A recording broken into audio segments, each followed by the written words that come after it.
आजच्या व्हिडिओमध्ये आपण बघणार आहोत गुरुप्रसाद म्हणजे नक्की काय. प्रत्येक भक्ताला वाटत असतं की आपल्याला गुरुप्रसाद प्राप्त व्हावा. प्रसाद म्हटल्यानंतर प्रत्येकाच्या डोळ्यासमोर कोणती तरी वस्तू येते, मग ती खाण्याची असेल किंवा इतर वस्तू असेल.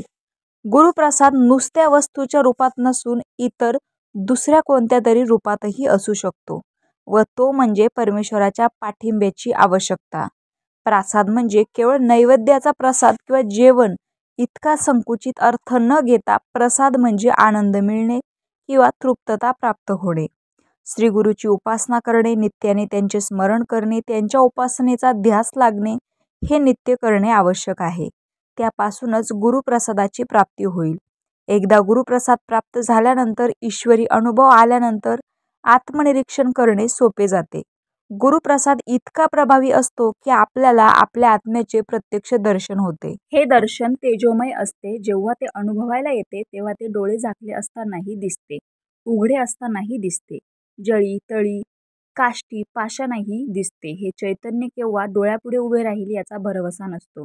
हे चैतन्य इतके तेजस्वी व स्वयंभू आहे की त्यामध्ये जिवंतपणा असतो याची आपल्याला पूर्णपणे जाणीव होते. ज्या गुरूंची आपण सेवा करतो त्यांच्या आश्रयाला आपण येतो ते गुरुस्थान जन्मजन्मांतरी पुण्य केलेले आहे म्हणून आपल्याला लाभू शकते. गुरुप्रसाद प्राप्त होणे हे पूर्व सुकृतावर अवलंबून आहे. पूर्व सुकृत जर श्रेष्ठ नसेल तर गुरुप्रसादही प्राप्त होणार नाही. या जन्मी गुरुप्रसाद प्राप्त करून घ्यावा लागतो व ह्याकरिता काही गोष्टी सहन कराव्याही लागतात. आपले गुरु आपल्याकडे जेव्हा प्रसन्न चित्ताने प्रसन्न मनाने पाहतील, त्यांच्या मनाचा आनंद ओसांडून जाईल, तेव्हाच आपल्याला गुरुप्रसाद प्राप्त होईल. गुरुप्रसाद म्हणजे वाणीने ऐकलेले ज्ञान समोरच्या व्यक्तीला समजेल इतक्या सोप्या भाषेत सांगणे. यातच खरे बुद्धी कौशल्य आहे व बुद्धी कौशल्य हा सुद्धा ईश्वरी प्रसादच आहे. आपण भक्ती करीत असताना आपल्या ठिकाणी असलेले नाना तऱ्हेचे दोष जाण्याची आवश्यकता आहे. जसजसे आपण गुरुकृपेला पात्र होऊ तसतसे इच्छिलेले फळ मिळते. असा गुरुकृपेचा प्रसाद आहे. आपण जे कर्म करतो त्यातून कुठलाही संशय उत्पन्न होत नसेल तर गुरुकृपेचा प्रसाद आज ना उद्या तुम्हाला प्राप्त होईल. तसेच संकटे आली असताना सुद्धा आपण आपल्या विचारांना अधिक प्रमाणात टिकून राहिलो तर गुरुप्रसाद प्राप्त होण्याची शक्यता लवकर निर्माण होईल.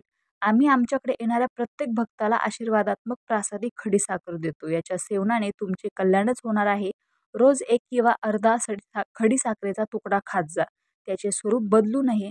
काही भक्त घरातील साखर संपली की ह्या प्रासादिक खडीसाखरेचा चहात उपयोग करतात. हे योग्य नाही.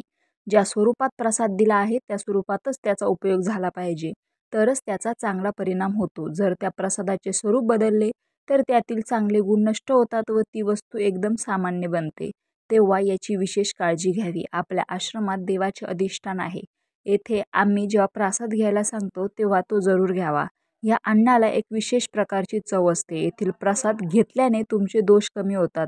फक्त आश्रमासारख्या ठिकाणचे अन्न खाण्याने दोष कसे कमी होतात याचा खुलासा विज्ञान देऊ शकत नाही.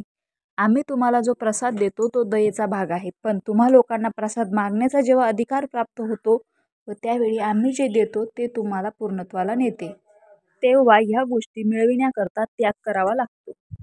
गुरूंची सेवा करणे, कर्तव्याची भावना असणे या गोष्टी असाव्या लागतात. तेव्हा प्रसाद म्हणजे आपण देवतेला प्रेमाने दिल्यावर तो आपल्याला प्रसादाच्या रूपाने परत देतो. म्हणून देवाला काहीही लागत नाही अशी कल्पना करून कुणीही देवापुढे रिक्त हस्ताने जाणे अयोग्य आहे.